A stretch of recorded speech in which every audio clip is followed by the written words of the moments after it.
So I'd like to introduce Preston Kramer. Preston earned his undergraduate in sustainable agriculture and French at University of Arizona in Tucson. And he's worked harvests in Arizona and Oregon. And this next harvest, he's going to be working in Burgundy. And if you know Preston, you know he has this tremendous passion for wine. And if you hang around him much, you know that Gewurztraminer is his absolute favorite. And so I really can't think of anyone I'd rather have share with me some of the sensory aspects of Gewurztraminer. So Preston? All right, thank you very much for that kind introduction. Let me just share my screen real quickly and present this. All right, so today I'm going to talk about Gewurztraminer, as Mark so fantastically introduced, talk about the sensory attributes, but then also how it could have this very unique place in the global wine market in the next few years with changing trends. So wine consumption is rapidly shifting right now. Yeah, so right now, the strongest consumer base are older generations. The boomers, the Gen Xers, 50, 60-year-olds are the strong base. But their consumption is decreasing over the years. They're moving towards retirement. They're going to have less disposable income. They're going to be working off of retirement accounts. So they're not going to have as much money to spend on wines. So ideally what would happen is we would have the younger generation, the millennials, us, Gen Z, coming in and replacing their consumption, picking up that slack in the market. However, that is very much not what is happening right now. We can see here on this graph that millennials are simply not consuming nearly as much wine as the older generations. And in fact, their growth rates in consumption have been lower over the past few years than the other generations. And moving on to Generation Z, this the youngest upcoming wine consuming generation, they're consuming even less. You know, of course, they're still in college, they don't have a lot of disposable income, but it's an alarming trend that the younger generations are not consuming the wine you would expect them to. And more so, consumption is shifting from the Western markets to the Eastern markets. So currently, Europe and North America consume the largest amount of wine. However, consumption in the West is decreasing, and consumption in the East is increasing. And so this is an interesting trend. You know, by 2050, 2/3 of middle-class consumption is going to take place in Asia. It's going to be an extremely strong consumer base. But as of now, their wine drinking rates are lower than they are in the West. So how could we possibly introduce wine to them that they will appreciate? So one way would be to sell them wines, market them wines that are similar to aromas, to flavors that are common to them, that are known to them in their local cuisines. And one possible candidate for this could be Gewurztraminer. So Gewurztraminer is known to have flavor descriptors, aromas that are very similar to Asian tropical fruits, such as lychee, however you say it. And more so, a lot of sommeliers have described that Gewurztraminer pairs very well with Asian dishes, with spicy Thai dishes, with Korean food, with Indian even. So could Gewurztraminer present a novel marketing opportunity to Asian consumers? Could this be the wine that gets them into wine consumption in general? It's a little bit of overview on Gewurztraminer as a grape itself. So it's a light red skin grape variety. When you make it into wine, it has this very distinctive yellow hue, or even some hues of pink if you get a little bit of the pigmentation from the skins. And it has a distinctive aromatic profile, which I discussed a little bit earlier. It has lychee, rose, it's highly aromatic. And interesting, it has lower acid than other grapes when produced in the same conditions, under the same climates, in the same growing regimes, on the same soils, generally has a lower acid. Now, Gewurztraminer is one of the 4 noble grapes of Alsace, along with Riesling, Pinot Gris, and Muscat. And this could be a benefit to it when marketing to Asian consumers. The Asian markets tend to purchase wine that has the highest social cachet, if you will, wines that are very well known. So they purchase large amounts of Grand Cru Burgundy. They purchase a lot of first growths from Bordeaux because they are status symbols. They are good wines, and they want to show people this. So Gewurztraminer, being one of these quote-unquote noble grapes of Alsace, could, interestingly, advance its stake in the Asian markets. Now, I should say that Riesling, Pinot Gris, and Muscat are also distinctly aromatic like Gewurztraminer. They are highly aromatic profiles, but they're not as linked to tropical fruits as Gewurztraminer is. And so in that case, and also for the sake of brevity, I'm going to focus mostly on Gewurztraminer in this analysis and avoid these other aromatic grape varieties. So as I've stated earlier, consumption in Europe is largest right now, but it's dropping, and consumption growth rates are decreasing across the board, I should say, but especially in younger generations. And Asian consumption is growing. And as we can see from this population graph of Italy, most of the consumers, most of the population is around 50 years old. So once this drops, there's not even going to be a lot of millennials, and those millennials that are there, the few, are not going to be consuming. So marketing to Western economies is going to be extremely difficult, and selling to Western economies is not going to provide the money that these vast amount of wineries need to function.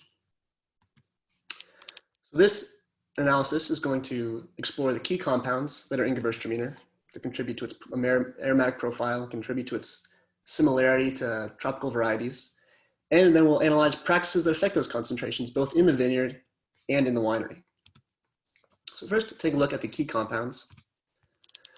So an analysis of the odor activity values of the aromatic compounds in wine was done, and it showed that, so the 5 compounds highlighted here had the highest odor activity values, but it's worth noting that 3 of these are products of the wine.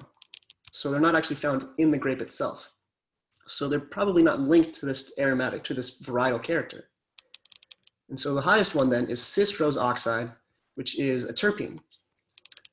Now, if you look here at the concentration of the terpene and cis-rose oxide in the grape, it is much lower than another common terpene, linalool. However, the odor activity value is much higher. And this can be easily explained just by the structure of these terpenes. You know, terpenes, as we know, these base 5 carbon compounds, carbohydrates. If you look at cis-rose oxide, it does not have any hydroxy groups hanging off of it at any point, whereas linalool has one and geraniol have one. So because of this, it has less interactions with the water in the wine matrix and is thus more aromatic, so it's easier to detect. So this supports that cis-rose oxide is a very important compound in Gewurztraminer. And then the question is cis-rose oxide the cause of this tropical aroma, this similarity to lychee? So another experiment done showed that in wine, so in Gewurztraminer wine, and then also in fresh lychee and canned lychee, the compound with the highest odor activity value was cis-rose oxide. So since cis-rose oxide is present in all 3 compounds, it's a very probable candidate for being the cause of this similarity. So then if we move on, cis-rose oxide has not only been shown to be important in the similarity to lychee, it's been shown to be extremely important just in the varietal character of Gewurztraminer itself. So this experiment, when this experiment did, is they took a model mixture of Gewurztraminer odor components and then removed sequentially different compounds and compared the similarity to this original mixture. And they found that when you remove cis-rose oxide more than any other compound, the wine became less similar to the Gewurztraminer model. And this indicates that cis-rose oxide is extremely important to the varietal character of Gewurztraminer wines. So having shown that cis-rose oxide and other terpenes are extremely important in Gewurztraminer character, we then need to analyze how can we increase this cis-rose oxide concentration or idealize this cis-rose oxide concentration. So first we're going to look at the vineyard varieties. How can we change them in the grape itself?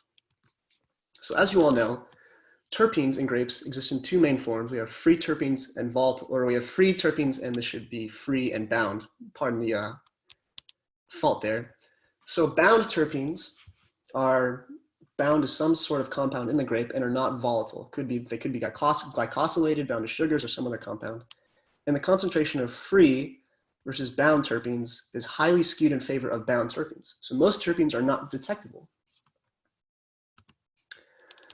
So looking at how harvest date could affect the concentrations of these 2 classes, it's been shown that free terpenes kind of throughout this harvest period, the concentration does not really increase that much.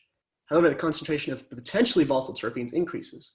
So this shows that as you harvest your grapes at a later date, you're going to have a higher pool of potentially volatile terpenes, but the free terpenes are not going to change much.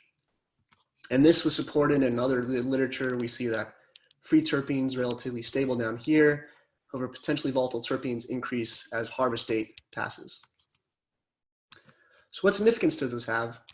Well, it's been shown that the grapes that were harvested at a later date had higher fruitiness and indeed overall wine quality.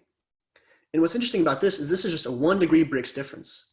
So grapes that were harvested just 1 degree Brix later were more fruity and were deemed to have an overall higher quality. So this could help inform picking decisions. If you want the highest quality Gewurztraminer wine, you would want to hold off on the pick a little bit. But of course, you have to balance what alcohol you're going to get from the Brix, which will have a lot of different sensory impacts as well. So pruning and canopy have also been shown to impact, pruning and canopy management, I should say, have also been shown to impact the concentrations of free and potentially volatile terpenes. So this experiment analyzed different leaf removal regimes and pruning regimes and hedging regimes and showed that leaf removal as a practice led to wines with consistently higher potentially volatile terpenes. However, the free volatile terpene concentration did not increase much throughout the pruning and canopy management regimes. So then wines made from these pruned grapes did not really show the same trend. So there was differences in the pruning chemically, but sensorially there were not many significant differences.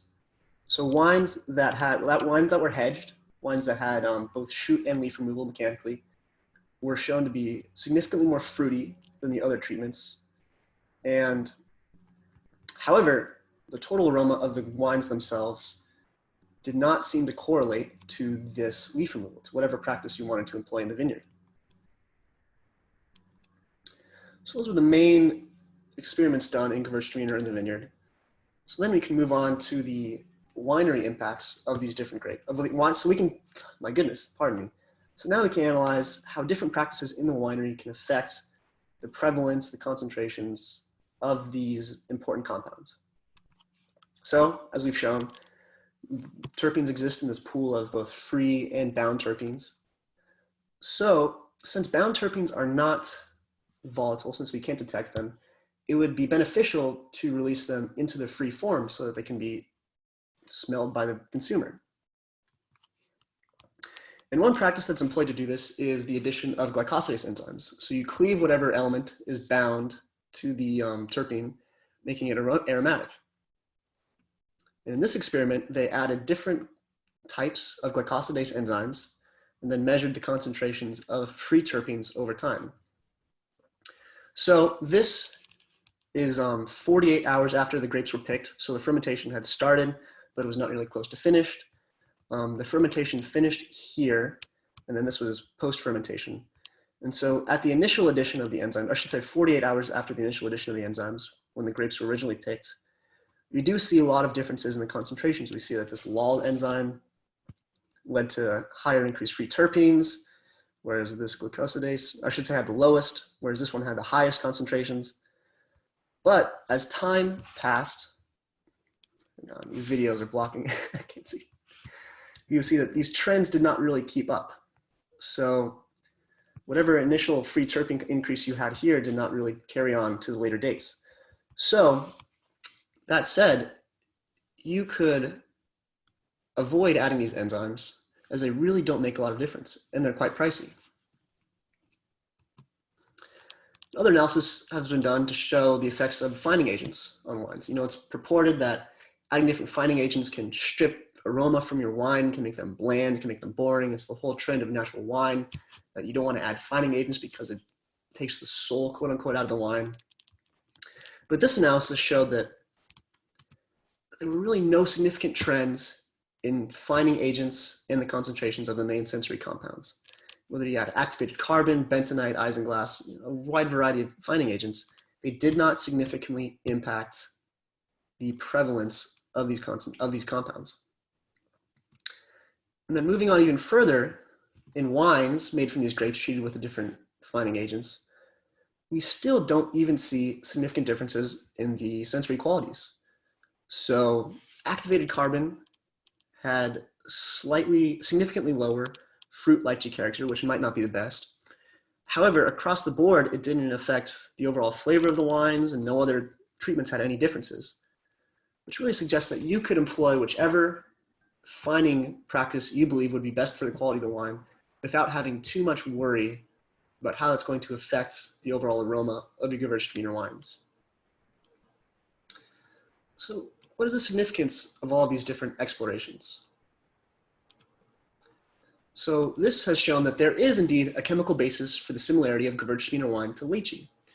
And you could use this as a very strong feather in the cap of marketing programs centered around Asian consumers. We can show that this wine is chemically similar to flavors that you prefer, so you might give it a try, see if you like it.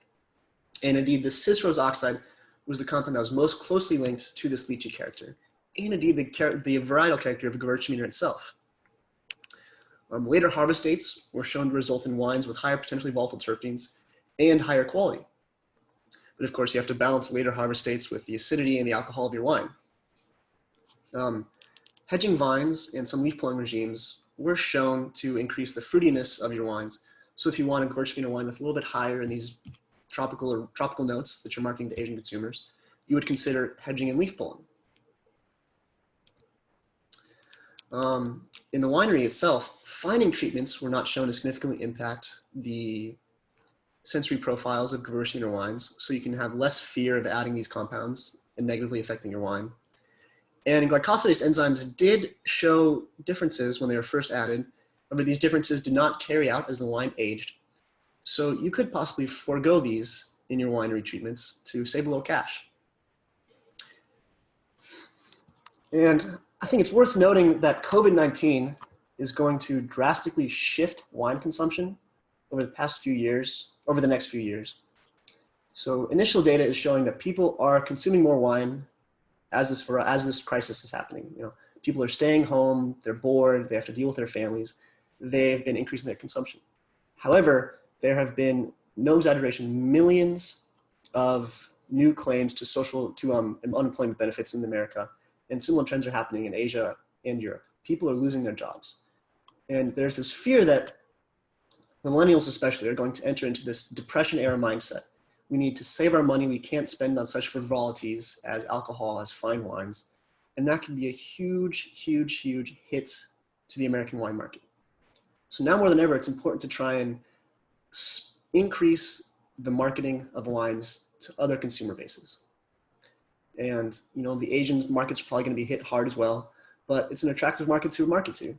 And having these tools to show that certain wines may work well in these markets could be a big benefit. So that's everything I have about Gewurztraminer wine. I'd like to thank my cohort, first and foremost, for helping all of us get through this very arduous process of this degree. The VE faculty and staff for supporting us all along the way and teaching us. Wine Spectator for providing very generous financial support throughout this whole process. The Confrérie des Chevaliers du Tatevin for giving me the chance to go study in Burgundy after this program is over. And then the faculty and staff in the UC Davis Music and Cinema and Digital Media departments for also providing me financial support in the form of TA-ships and their answering whatever questions I had related to my studies. So that is all I have for you. Hopefully finished with enough time.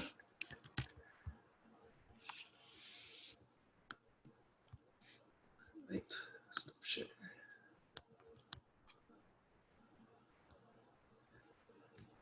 Okay. Does anyone have any questions?